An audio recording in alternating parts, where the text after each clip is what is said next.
I was checking the morning mail when I found the certified letter that would turn my peaceful farming life upside down. The return address read, Meadowbrook Hills Homeowners Association, a name I'd heard mentioned around town but never paid much attention to. My family's farm had been operating on this land for 3 generations, long before any fancy subdivisions sprouted up in the surrounding areas.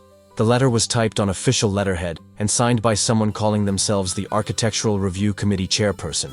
As I read the contents, my coffee grew cold in my hands, and my disbelief turned to anger. Dear property owner, it began. This letter serves as formal notice that your property is in violation of Meadowbrook Hills HOA Covenant Section 4.2.1 regarding exterior paint colors.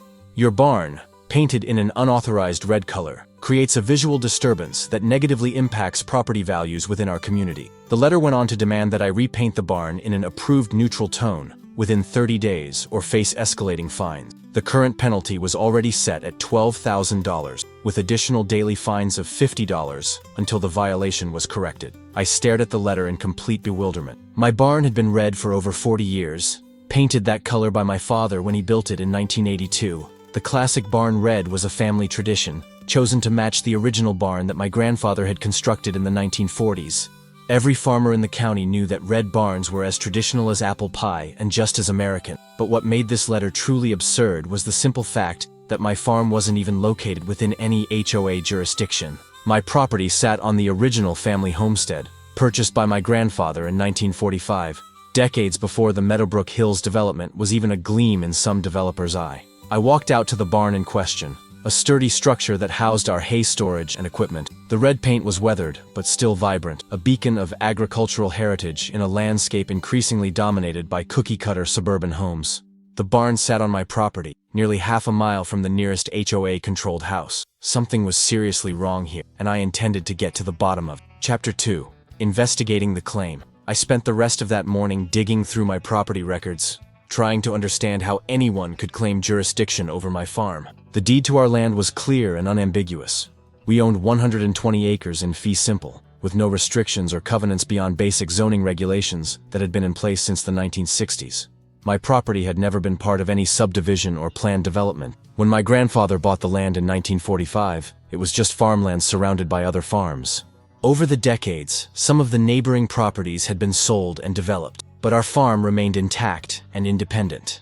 The Meadowbrook Hills development had been built starting in 2010 on what used to be the old Henderson farm, about 2 miles east of my property. I'd watched the construction with mild interest but no concern, since it was far enough away that it didn't affect my operation. The development consisted of about 200 upscale homes, each priced well above what most local families could afford. I decided to drive over to the development to get a better understanding of the situation. The entrance was marked by an elaborate stone gateway with brass lettering announcing, Meadowbrook Hills, a premier community. The houses were large and uniform, with perfectly manicured lawns and architectural styles that looked like they'd been copied from a magazine. At the development's sales office, I found a helpful young woman named Jessica, who was able to provide me with a map of the HOA boundary. As I suspected, my farm was clearly outside their jurisdiction by a significant distance.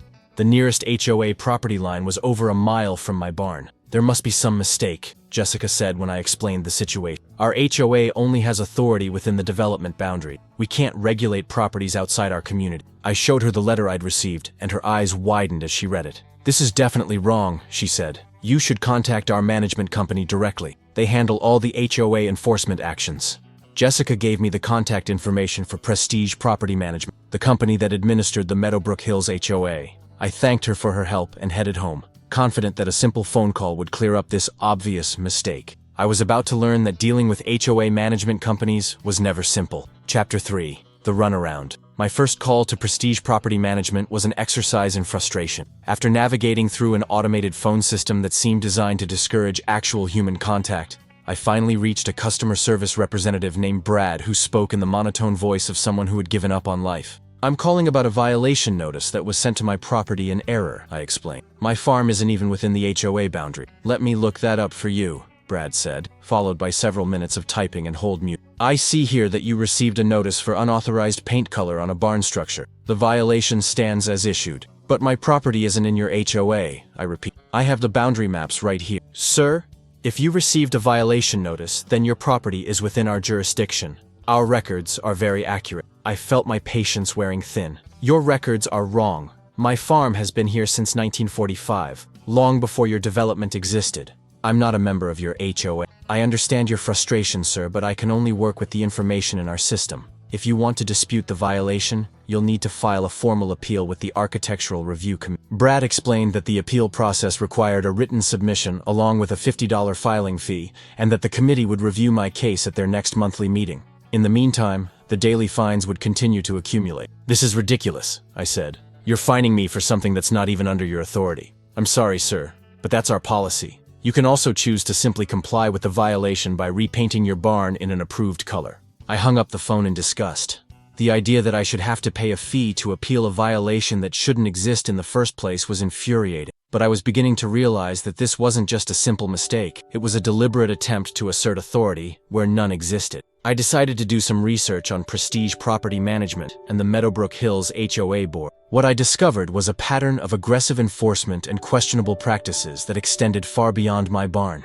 Online reviews of the management company were overwhelmingly negative, with homeowners complaining about arbitrary fines, selective enforcement, and a general attitude of hostility toward residents. Several reviews mentioned fines being issued to properties outside the HOA boundaries, suggesting that my situation wasn't unique. The HOA board members were an interesting group as well. The president, a man named Richard Blackstone, was a retired real estate developer who had moved to the area specifically to live in Meadowbrook. The other board members were all recent arrivals to the community, with no ties to the local area or understanding of its agricultural heritage. Chapter 4. Escalating Pressure. Despite my confidence that this was all a misunderstanding, the HOA continued to escalate their pressure. 2 weeks after the initial letter, I received another certified notice informing me that my daily fines had increased to $100 per day due to my continued non-compliance.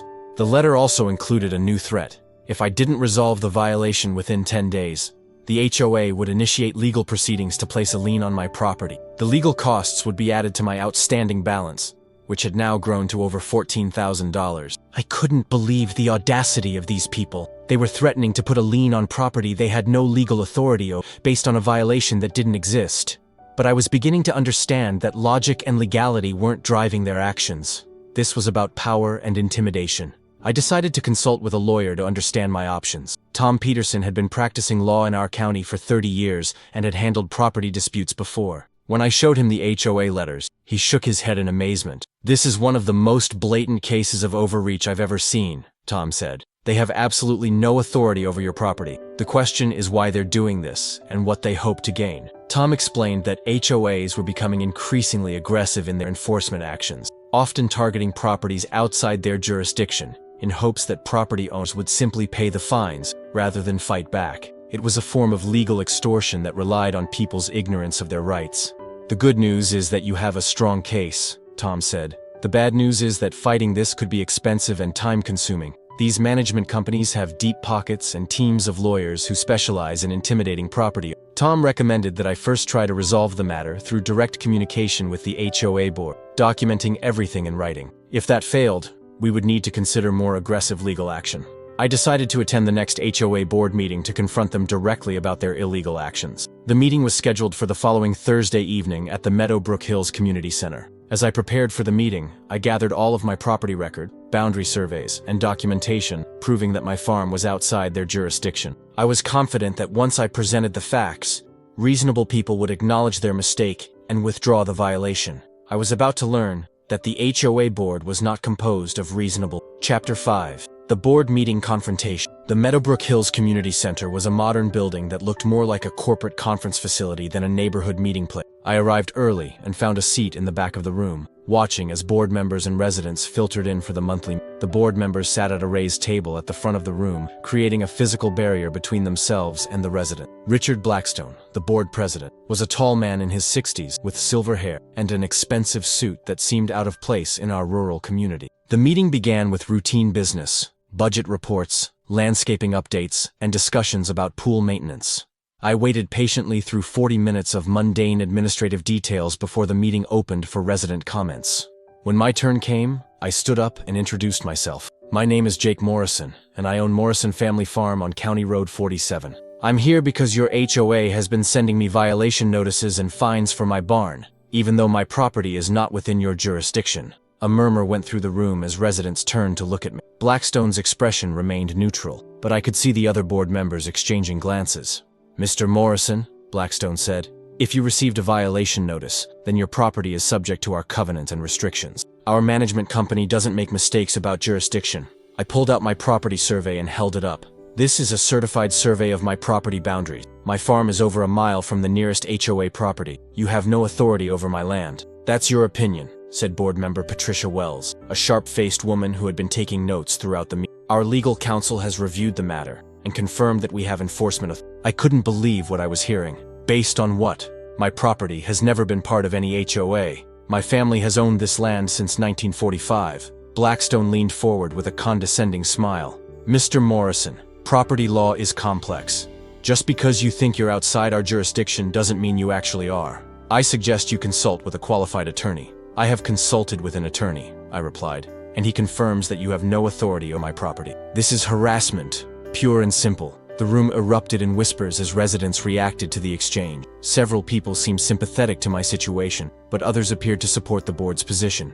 "Mr. Morrison," Blackstone said, raising his voice to restore order, "you can file an appeal through the proper channels if you disagree with our enforcement action. Until then, the violations stand, and the fines will continue to accumulate." I realized that no amount of evidence or logical argument was going to change their position. This wasn't about my barn or property boundary. It was about power and control. Chapter 6.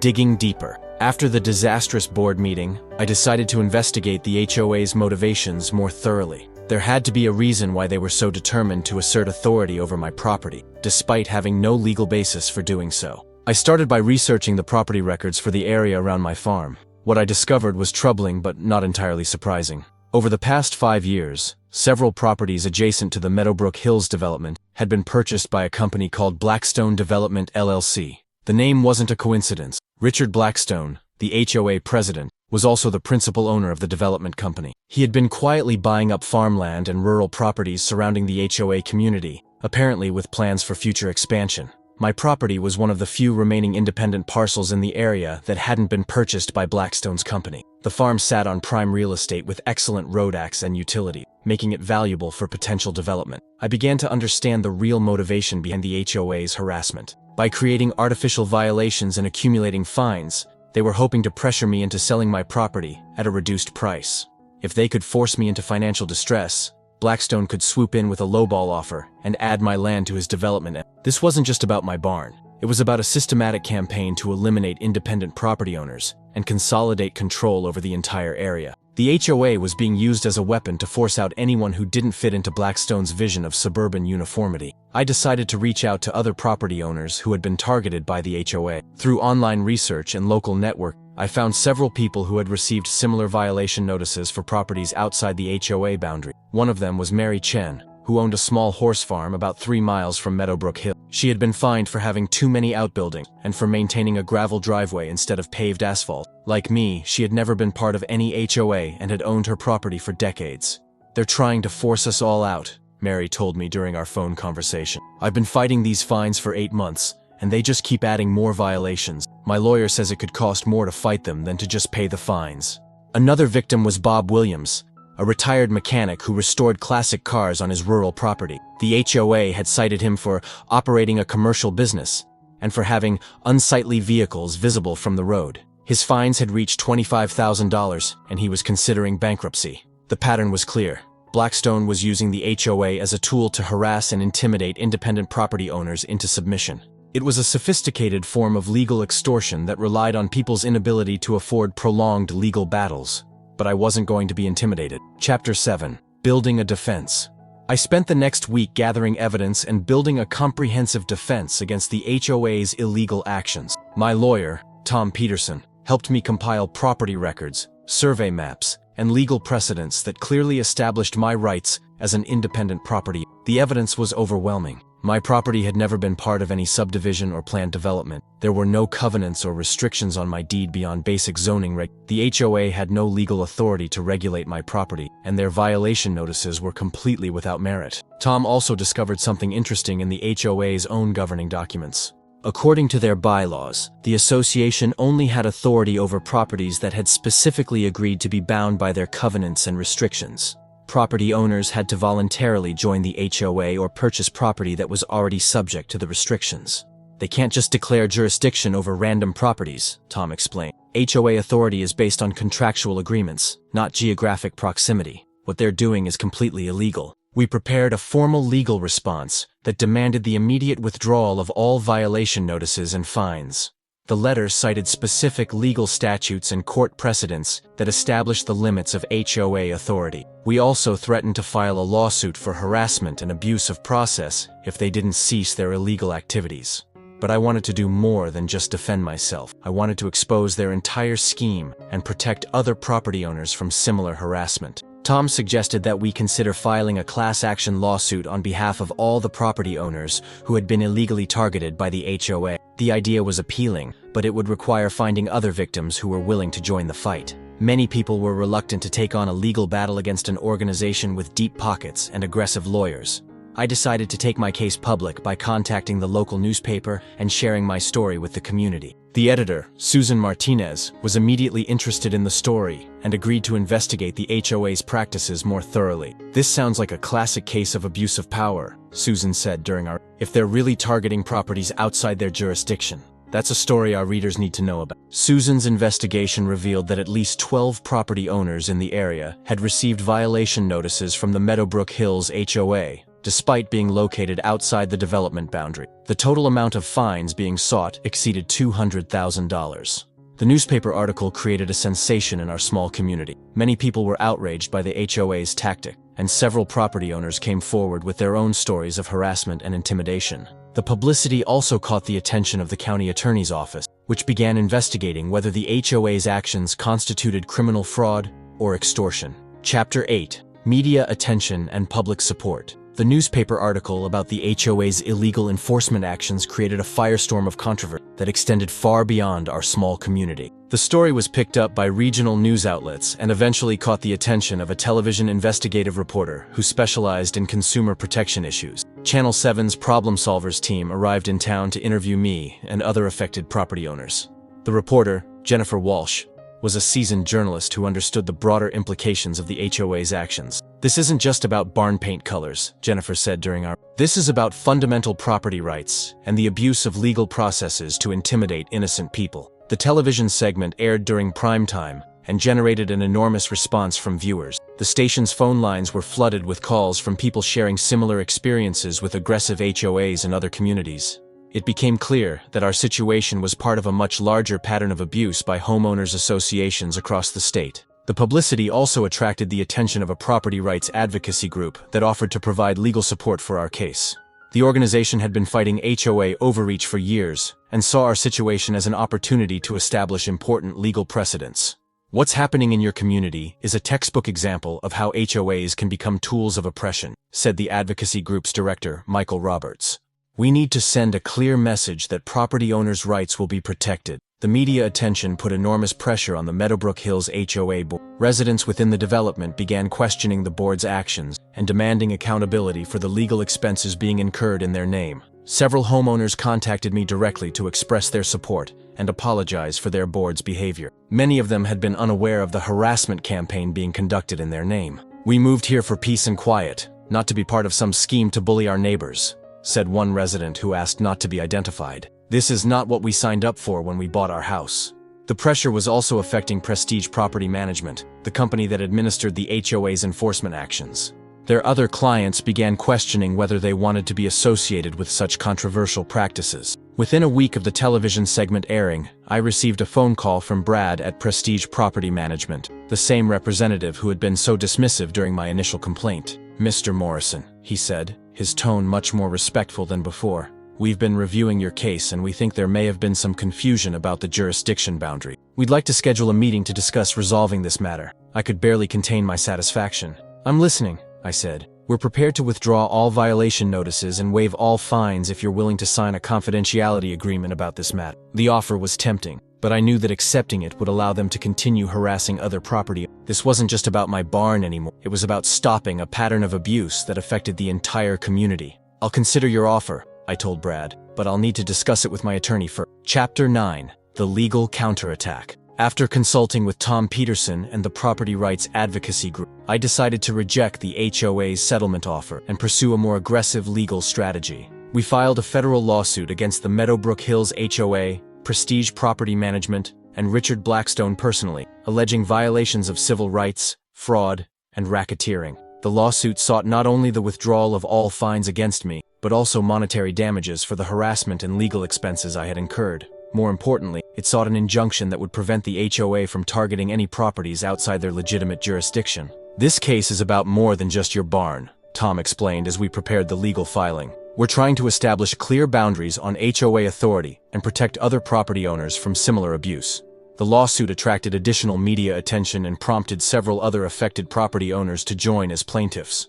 Mary Chen, the horse farm owner, and Bob Williams, the classic car enthusiast, both agreed to participate in the legal act. The case also caught the attention of the State Attorney General's office, which launched its own investigation into the HOA's practices. The Attorney General's Consumer Protection Division had been tracking complaints about aggressive HOA enforcement and saw our case as an opportunity to address the problem systematically. Richard Blackstone and the HOA board initially tried to dismiss the lawsuit as frivolous, but their confidence began to waver as the legal pressure mounted. Their insurance company hired a team of expensive lawyers to defend against the claims, but the evidence against them was overwhelming. The discovery process revealed the full extent of Blackstone's scheme to acquire surrounding properties. Internal emails showed that he had specifically instructed the management company to target independent property owners with aggressive enforcement actions, hoping to pressure them into selling their land. One particularly damaging email from Blackstone to the management company read, "We need to make life difficult for these holdout properties. Find violations wherever you can and pile on the fines. Most of these farmers can't afford to fight us in court." The emails also revealed that Blackstone had been using HOA funds to pay for legal actions against non-members, essentially forcing HOA residents to subsidize his personal business interests. This violated both the HOA's governing documents and state laws governing nonprofit organizations. As the evidence mounted, several HOA board members began to distance themselves from Blackstone's actions.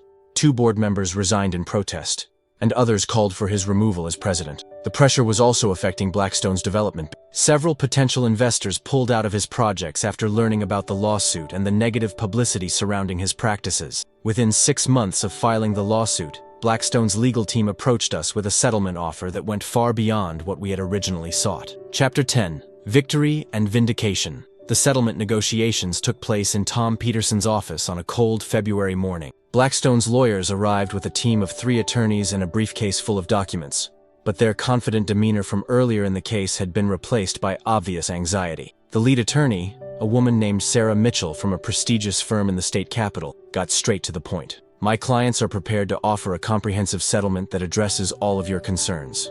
The offer was substantial. The HOA would withdraw all violation notices and fines against me and the other affected property owners.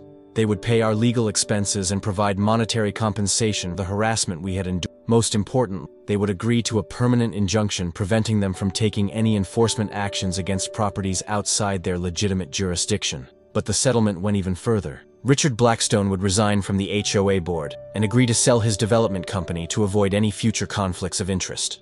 The HOA would also implement new governance procedures to prevent similar abuses in the future. "This is a complete vindication of your position," Tom told me during a break in the negotiation. "They're essentially admitting that everything they did was wrong and illegal. The monetary settlement was more than enough to cover my legal expenses and compensate me for the stress and disruption the HOA had caused. But the real victory was the protection it provided for other property owners and the precedent it established for limiting HOA overreach." The settlement was finalized 2 weeks later, and the story of our victory made headlines in newspapers across the state. The case became a landmark example of how property owners could successfully fight back against abusive HOA. The publicity also led to legislative action. State lawmakers introduced bills to clarify the limits of HOA authority and provide stronger protections for property owners who were targeted by illegal enforcement acts. For me, the most satisfying moment came when I received a formal letter from the new HOA board, apologizing for the harassment I had endured and acknowledging that my barn had always been outside their jurisdiction. "The Meadowbrook Hills Homeowners Association sincerely regrets the inappropriate actions taken against your property," the letter read. "We recognize that your farm has been a valued part of this community for generations, and we respect your right to maintain your property according to your own preferences." I framed that letter and hung it in my barn, right next to a photo of my grandfather standing in front of the original red barn he had built in the 1940s. The red paint that had caused so much controversy was now a symbol of victory over bureaucratic overreach and corporate bullying. The barn remains red to this day, and I intend to keep it that way for as long as I own the farm. It serves as a reminder that sometimes standing up to bullies is the only way to stop them from hurting others. Chapter 11. Lasting Impact. 2 years have passed since the HOA settlement, and the impact of our legal victory continues to ripple through the community and beyond. The case has become a textbook example of how property owners can successfully defend their rights against aggressive homeowners associations. The Meadowbrook Hills development has undergone significant changes since Richard Blackstone's departure. The new HOA board, elected by residents who were appalled by the previous board's actions, has focused on legitimate community issues like road maintenance and common area upkeep, rather than harassing neighboring property owners. Several of the board members have reached out to me personally to rebuild the relationship between the development and the surrounding rural community. We've worked together on issues of mutual concern, like traffic safety and emergency services coordination. The property rights advocacy group that supported our case has used our victory to help other property owners facing similar situations. They've successfully challenged abusive HOAs in 3 other communities, citing our case as precedent for limiting association authority. The legislative changes prompted by our case have also made a difference. The new state laws require HOAs to clearly define their jurisdiction boundary and provide due process protections for property owners who are targeted by enforcement actions. Violations of these requirements can result in significant penalties for HOA boards and management companies. Prestige Property Management lost several major contracts as a result of the negative publicity from our case.